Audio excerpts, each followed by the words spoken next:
पहला प्रश्न है हिस्ट्री का पहला चैप्टर, कब, कहाँ और कैसे। अमेरिका महाद्वीप का खोज किस व्यक्ति के द्वारा किया गया? तो आंसर हो जाएगा आपका कोलंबस। याद रखिएगा क्या हो जाएगा? कोलंबस। कोलंबस किस देश के प्रसिद्ध नाविक थे? तो इसका आंसर हो जाएगा स्पेन। इसका आंसर हो जाएगा स्पेन। भारत का खोज किस व्यक्ति के द्वारा किया गया? तो इसका आंसर हो जाएगा वास्को डिगामा। भारत का खोज किस व्यक्ति के द्वारा किया गया?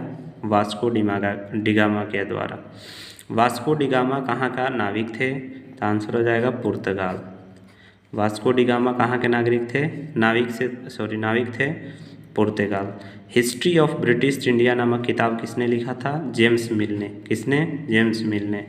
हिस्ट्री ऑफ ब्रिटिश इंडिया नामक किताब किसने लिखा? James mill. History of British India नामक किताब कब लिखा गया था? तो 1817 ईस्वी में। हिस्ट्री ऑफ ब्रिटिश इंडिया नामक किताब कब लिखा गया? तो इसका आंसर हो जाएगा आपको 1817 ईस्वी में।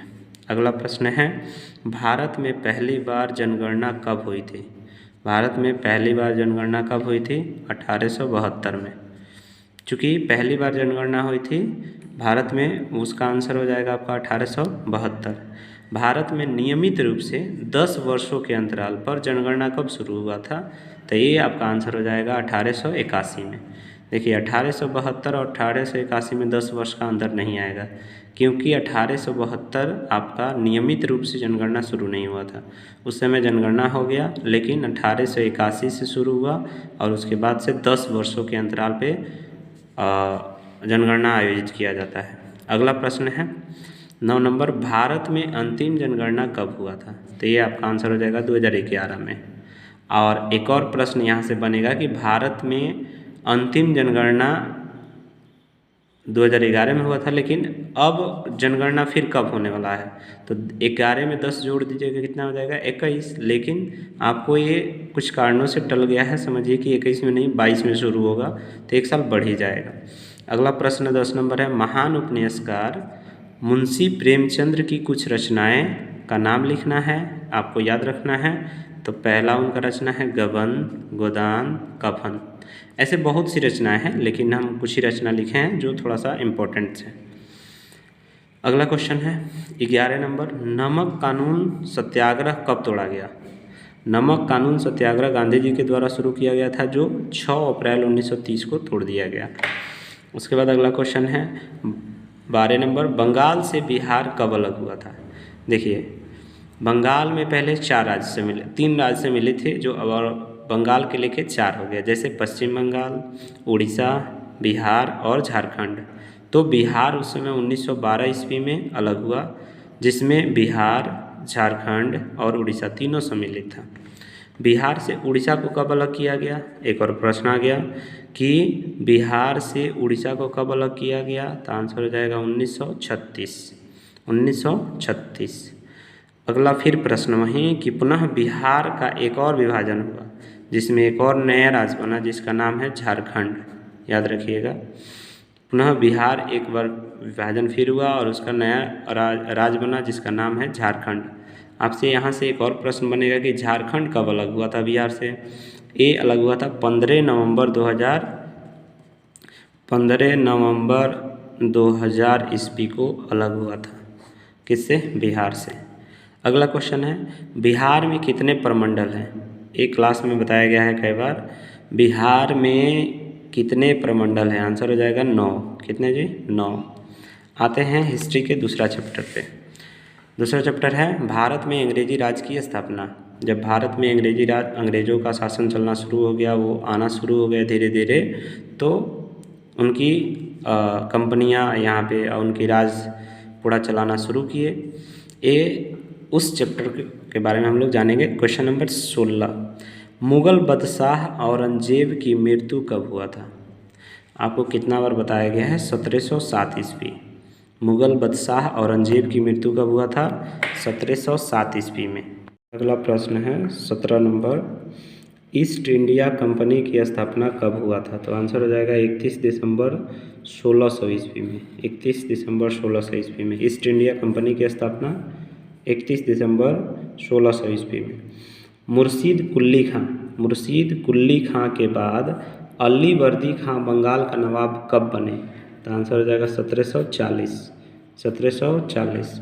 मुर्शिद कुली खां के बाद अली वर्दी खां बंगाल का नवाब कब बने? 1740। अगला प्रश्न है, बंगाल में पहली अंग्रेजी फैक्ट्री 1651 ईस्वी में किस नदी के किनारे शुरू हुआ? तो आंसर हो जाएगा हुगली नदी। कौन सी नदी जी? हुगली। प्लासी का युद्ध कब हुआ था? 1757 ईस्वी में। प्लासी का युद्ध कब हुआ था? 1757 ईस्वी में। अगला क्वेश्चन है, सिराजुद्दौला के बाद बंगाल का नवाब किसे बनाया गया? तो आंसर हो जाएगा मीर जाफर को। सिराजुद्दौला के बाद बंगाल का नवाब किसे बनाया गया? मीर जाफर को। अगला प्रश्न है, मीर जाफर के बाद बंगाल का नवाब किसे बनाया गया? तो 1760 ईस्वी में, याद रखिएगा 1760 में मीर जाफर के बाद बंगाल का नवाब बनाया गया, जिसका नाम है मीर कासिम, लेकिन वह उसके मीर जाफर के ये दामाद थे। क्या थे जी? दामाद किस? दामाद कौन थे? मीर कासिम। अगला प्रश्न है, मुंगेर किस नदी के किनारे बसा हुआ है? गंगा नदी। याद रखिएगा, मुंगेर किस नदी के किनारे बसा है? गंगा नदी। टीपू सुल्तान की मृत्यु कब हुई थी? 1799 में। अगला प्रश्न क्या है, टीपू सुल्तान की मृत्यु कब हुई थी? 1799 ईस्वी में, श्रीरंगपट्टम में। 25 नंबर क्वेश्चन है, शेरे मैसूर के नाम से कौन प्रसिद्ध है? मतलब कौन ऐसा व्यक्ति है जिसको शेरे मैसूर की उपाधि दिया जाता है? तो याद रखिएगा टीपू सुल्तान। और ये शेरे मैसूर का इसको उपाधि क्यों दिया जाता है? क्योंकि इसको शेर से लड़ाया गया था निहत्थे, और इसने शेर से काफ़ी लड़ा और बाद में तलवार से उसको मार गिराया, तब से इसका नाम हो गया शेरे मैसूर। अगला प्रश्न है, पानीपत की तीसरी लड़ाई कब हुई थी? तो आंसर हो जाएगा 1761 ईस्वी में। पानीपत की 2 लड़ाई और हैं, उसके बारे में आप जानेंगे, लेकिन इसमें प्रश्न मात्र यही है कि पानीपत की तीसरी लड़ाई कब हुई थी? 1761 में। वो 2 प्रश्न, पहली लड़ाई दूसरी लड़ाई कब हुई थी, आप लोग कमेंट करके ज़रूर बताएंगे। अगला चैप्टर आ गया आपका हिस्ट्री 3 का, ग्रामीण जीवन और समाज। पहला क्वेश्चन है इसमें, अगला क्वेश्चन की प्रिंसिपल ऑफ पॉलिटिकल इकोनॉमी कब प्रकाशित किया गया था? तो 1821 ईस्वी में। प्रिंसिपल ऑफ पॉलिटिकल इकोनॉमी कब प्रकाशित किया गया था? 1821 में। प्रिंसिपल ऑफ पॉलिटिकल इकोनॉमी पुस्तक का लेखक कौन है? तो अर्थशास्त्री रिकार्डो। प्रिंसिपल ऑफ पॉलिटिकल इकोनॉमी पुस्तक के लेखक कौन हैं? अर्थशास्त्री रिकार्डो। अगला क्वेश्चन है, दक्कन विद्रोह कब हुआ था? 1875 में। याद रखिएगा, दक्कन विद्रोह कब हुआ था? 1875 में। अगला क्वेश्चन है, ऐसा कृषि उत्पाद जो खेतों से सीधे व्यापारियों द्वारा खरीद लिया जाता है, उस कृषि को हम लोग क्या कहते हैं? तो देखिएगा, उस फसल को हम लोग नगदी फसल कहते हैं। मतलब कृषि ऐसा फसल उगाए जो व्यापारी पैसा देके उसको खेत से ही खरीद ले, वो फसल जो है नगदी फसल कहलाता है। एक हाथ से सामान दीजिए, दूसरे हाथ से पैसा लीजिए, इसी को नगदी फसल कहा जाता है। बंगाली नाटक नील दर्पण पुस्तक लेखक कौन थे? आंसर हो जाएगा दीनबंधु मित्र। बंगाली नाटक नील दर्पण पुस्तक के लेखक कौन थे? दीनबंधु मित्र। अगला प्रश्न है, नील दर्पण पुस्तक कब छपा गया था? मतलब यह पुस्तक जो नाटक हुआ था, लेकिन यह पुस्तक का कब छपा था पुस्तक के रूप में? तो आंसर हो जाएगा 1860 ईस्वी में। अगला प्रश्न है, इस पुस्तक का अंग्रेजी में अनुवाद किसने किया था? तो माइकेल मधुसूदन दत्त। अगला प्रश्न है, बिहार में अंग्रेजों के समय किस तरह की भूमि व्यवस्था अपनाई गई? बिहार में अंग्रेजों के समय किस तरह की भूमि व्यवस्था अपनाई गई? तो आंसर हो जाएगा अस्थाई बंदोबस्त। बिहार में अंग्रेजों के समय किस तरह की भूमि व्यवस्था अपनाई गई? तो अस्थाई बंदोबस्त। अगला प्रश्न में आते हैं, अंग्रेजों के आने के पहले भूमि का मालिक कौन था? तो अंग्रेजों के आने के पहले भूमि का मालिक कौन था? यह क्वेश्चन का आंसर हम क्लास में बताए हैं। आप लोग इस क्वेश्चन का आंसर कमेंट में ज़रूर कीजिएगा, और जिनको नहीं पता होगा वह किताब में देख लेंगे। इसलिए हम 2-3 क्वेश्चन छोड़ दिए हैं आपको पढ़ने के लिए, ताकि आप किताब को कम से कम खोलें, जानें। इसमें जब खोजेंगे तो और नई नई चीज़ें सीखेंगे। नेक्स्ट क्वेश्चन है 36। रैयतवारी व्यवस्था में ज़मीन का मालिक किसे माना गया था? ये आपको बताना है कि रैयतवारी व्यवस्था में ज़मीन का मालिक कौन होता था या किसे माना जाता था। अगला प्रश्न है चंपारण सत्याग्रह की शुरुआत किस व्यक्ति ने किया? तो महात्मा गांधी। कब हुआ था? तो 1916 ईस्वी में, 16-17 ईस्वी में ये शुरू हुआ था। अगला क्वेश्चन है, अगला चैप्टर हो गया उपनिवेशवाद एवं जनजातीय समाज। अगला प्रश्न है जनजातीय समाज के लोग आम भाषा में क्या कहे जाते हैं? मतलब जनजातीय समाज को लोग आम भाषा में क्या कहते हैं? तो इसका आंसर हो जाएगा आदिवासी। क्या कहते हैं? आदिवासी। पहाड़ी क्षेत्रों में किस प्रकार से खेती होती है? तो आंसर हो जाएगा झूम खेती। पहाड़ी क्षेत्रों में किस प्रकार से खेती होती है? झूम खेती। मतलब जो तरीका होता है उसको हम लोग झूम खेती कहते हैं। अगला है भारत में पहली बार रेल यात्रा कब शुरू हुई थी? बताए थे आपको 1853 ईस्वी में मुंबई से ठाणे के बीच चला था। कब शुरू हुआ था? 1853 में मुंबई से ठाणे के बीच में चला था। अंग्रेजी सरकार ने वन विभाग की स्थापना कब की? जब अंग्रेज अपना शासन कायम कर लिए तो उन्होंने वन पे अपना अधिग्रहण किया, जहाँ से आदिवासियों को मार भगाया, और उनको चूँकि लकड़ियों की बहुत आवश्यकता होती थी, इसलिए उन्होंने वन अधिनियम बनाया जो 1864 ईस्वी में बना था। वो अंग्रेजी सरकार ने वन विभाग की स्थापना कब की थी? 1864 ईस्वी में। उसके बाद वन अधिनियम कब लाया गया? तो वन अधिनियम लाया गया 1865 ईस्वी में। कब लाया गया? 1865 ईस्वी में। भारत में सबसे बड़ी संख्या में जनजाति कौन सा है? यह प्रश्न जो है आपको बहुत इम्पोर्टेंट है, VVI है। अगला प्रश्न है कि भारत में सबसे बड़ी संख्या में जनजाति कौन सा है? तो आंसर हो जाएगा इसका भील। याद रखिएगा, भील जनजाति का नाम है। अगला प्रश्न है बिरसा मुंडा का जन्म कब हुआ था? तो इसका आंसर हो जाएगा 15 नवंबर 1874 ईस्वी। 15 नवंबर 1874 ईस्वी को। अगला प्रश्न है बिरसा मुंडा के पिता और माता का नाम क्या है? ये आपको बताना है। तो उनके पिताजी का नाम था सुगना मुंडा और माँ का नाम था कदमी। पिता का नाम था सुगना मुंडा और माँ के नाम था कदमी।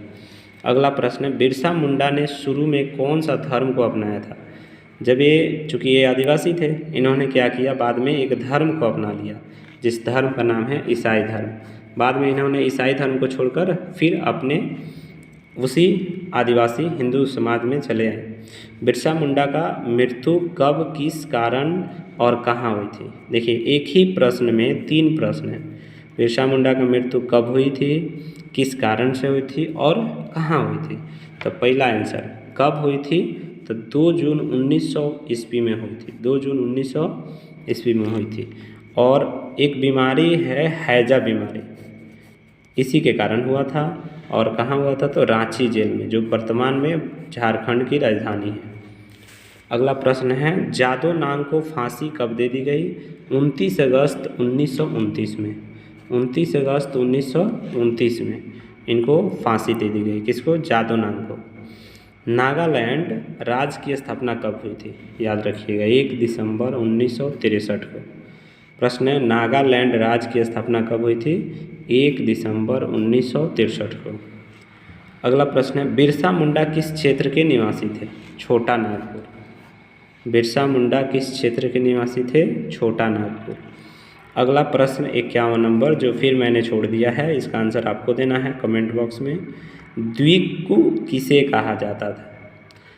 द्विकु किसे कहा जाता था, ये आपको बताना है। इसका आंसर आप लोग कमेंट में ज़रूर करेंगे। अब हम लोग आते हैं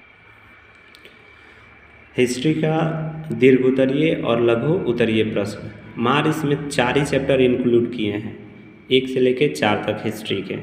और इन 4 में ऑब्जेक्टिव आपका हो गया, जिसमें आपको शॉर्ट टाइप आंसर क्वेश्चन आपको लिखना है और लॉन्ग टाइप क्वेश्चन आंसर लिखना है, अर्थात लघु उत्तरीय और दीर्घ उत्तरीय प्रश्न है ये। आपको छोटा वाला हो गया। पहला प्रश्न है इसमें कि सरकारी दस्तावेजों को हम कैसे और कहाँ कहाँ सुरक्षित रख सकते हैं। सिर्फ क्वेश्चन बता रहे हैं, आंसर आपको क्लास में लिखवा दिया गया है, आप इसको याद कर लेंगे। सरकारी दस्तावेजों को हम कैसे और कहाँ कहाँ सुरक्षित रख सकते हैं। अगला प्रश्न है, मध्यकाल और आधुनिक काल के ऐतिहासिक स्रोतों में आप क्या फ़र्क पाते हैं, उदाहरण सहित लिखिए। मध्यकाल बताए थे आपको पहला ही चैप्टर में, और आधुनिक काल के ऐतिहासिक स्रोत में आप क्या क्या अंतर पाते हैं उसको उदाहरण सहित आपको लिख देना है। अगला प्रश्न है, अंग्रेज़ बंगाल पर क्यों अधिकार करना चाहते थे। यह क्वेश्चन उस वक्त की है जब अंग्रेज़ों का बिजनेस अनाधून चल रहा था और जो हमारे यहाँ के राजा थे, चाहे किसी प्रांत के हो, वह उनको मनमानी नहीं करने देते थे, तो वह राज्य पर अपना अधिकार जमाने के लिए अंग्रेज़ उसके पीछे पड़ जाते थे। वही कारण हुआ कि अंग्रेज़ बंगाल पर अधिकार करना, क्योंकि बंगाल से काफ़ी व्यापार का स्रोत बनता था और वहाँ के जो शासक थे वो नहीं चाहते थे कि यहाँ का कोई चीज़ बाहर जाए, और अंग्रेज़ों को दिक्कत होती थी, कर भी ज़्यादा लगा देते थे, मुनाफा उन लोग का कम होता था, जिसके वजह से उन्होंने क्या किया कि बंगाल पर धावा बोला और वहाँ के शासक थे उसको हटाना शुरू किए और अपने शासक को बैठाना शुरू किए। अगला प्रश्न पे आते हैं, यूरोप की व्यापारिक कंपनियों ने क्यों भारत के राजनीतिक मामलों में हस्तक्षेप करना शुरू किया। प्रश्न क्या है, यूरोप की व्यापारिक कंपनियों ने भारत के राजनीतिक मामलों में हस्तक्षेप करना शुरू किया। ये आपको चौथा क्वेश्चन है, याद करिए, इसका आंसर लिखिएगा और याद कर लीजिएगा कि जो यूरोप की कंपनियां आई थी वो भारत के राजनीतिक मामलों में हस्तक्षेप करना, कारण यही था कि उन लोगों को जब अपना व्यवसाय शुरू किए तो यहाँ के जो शासक थे वो काफ़ी कर लेते थे या मनमानी नहीं करने देते थे, इसलिए उन लोग को बिजनेस करने में काफ़ी प्रॉब्लम होती थी, दिक्कत होती थी, जिसके वजह से उन्होंने क्या किया कि यहाँ के राजनीतिक जितने भी हिस्से थे उसमें भी अपना योगदान देना शुरू किया और भारतीय शासकों को हटा के अपना शासक वहाँ पर बैठाते थे ताकि उनको व्यापार करने में आसानी हो। अगला क्वेश्चन है, नील की खेती की प्रमुख समस्याओं की चर्चा करें। आपको पता होनी चाहिए कि नील की खेती चंपारण में बहुत ज़्यादा होती थी, बिहार में तो, और बिहार में कुछ कुछ जगह पे बहुत चरम सीमा पे था, अंग्रेज़ काफ़ी नील की खेती करवाते थे, जहाँ पे नील की खेती की वजह से चंपारण सत्याग्रह हुआ था। अगला क्वेश्चन, इसको याद कर लीजिएगा। अगला क्वेश्चन है, अस्थाई बंदोबस्त की विशेषताओं को बताएं। जो अस्थाई बंदोबस्त हैं उसकी विशेषताओं को बताना है। अगला प्रश्न है, नई राजस्व नीति का भारतीय समाज पर क्या असर हुआ। नई राजस्व नीति अंग्रेज़ों के द्वारा जो लाया गया वो भारतीय समाज पर क्या असर डाला, इसका आंसर लिखना है और याद करना है। अगला प्रश्न है, अंग्रेज़ों की भूमि राजस्व व्यवस्था आज की व्यवस्था से कैसे अलग थी, संक्षेप में लिखना है। अगला प्रश्न, ये आपको हम टॉपिक दिए हैं जिसको संक्षेप में लिखना है। यहाँ पर देखिए लघु उत्तरीय प्रश्न है, इसी लघु उत्तरीय प्रश्न के अंतर्गत ये आएगा। इसमें क्या है, महलवारी व्यवस्था क्या है, रैयतवारी व्यवस्था क्या है तथा अस्थाई बंदोबस्त किसे कहते हैं। अगला क्वेश्चन है, बिरसा मुंडा कौन था, उन्होंने जनजातीय समाज के लिए क्या किया। तो बिरसा मुंडा कौन था इसके बारे में लिखिएगा और उन्होंने जनजातीय समाज के लिए जो भी योगदान अपना दिए उनके बारे में आपको चर्चा करनी है। जादू नांग कौन था, उसकी उपलब्धियों के बारे में बताइए। जादू नांग कौन था, उसकी उपलब्धि क्या क्या थी, इसके बारे में आपको बताना है। अगला प्रश्न है, आदिवासी खेती के लिए किन किन तरीकों को अपनाते थे। तो आपको कई तरीका बताए थे कि एक जगह को साफ़ करते थे, 2-3 बार खेती करते थे, 2-3 साल निकलता था, फिर उस जगह को, चूँकि वहाँ की उर्वरा शक्ति घट जाती थी तो क्या करते थे, उसको छोड़ के दूसरे जगह को फिर साफ़ करके और खेती करते थे।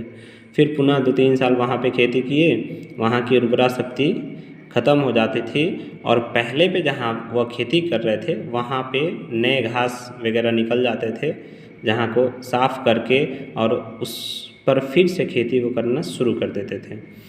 अगला प्रश्न है 13 नंबर, जनजातीय समाज की महिलाओं का घरेलू उद्योग क्या था। देखिए, जनजातीय जो समाज की महिलाएं थीं उनका घरेलू उद्योग मतलब छोटा छोटा अपना महिलाओं घर पे अपना उद्योग की थी, वो कौन कौन सा उद्योग था इसके बारे में आपको चर्चा करना है, लिखना है। लास्ट प्रश्न है, वन अधिनियम ने आदिवासियों के कौन से अधिकारों को छीन लिया। देखिए, पहले क्या हुआ था कि जो आदिवासी थे वह एकदम आराम से जंगल में रहते थे, उनको कोई नहीं पूछता था।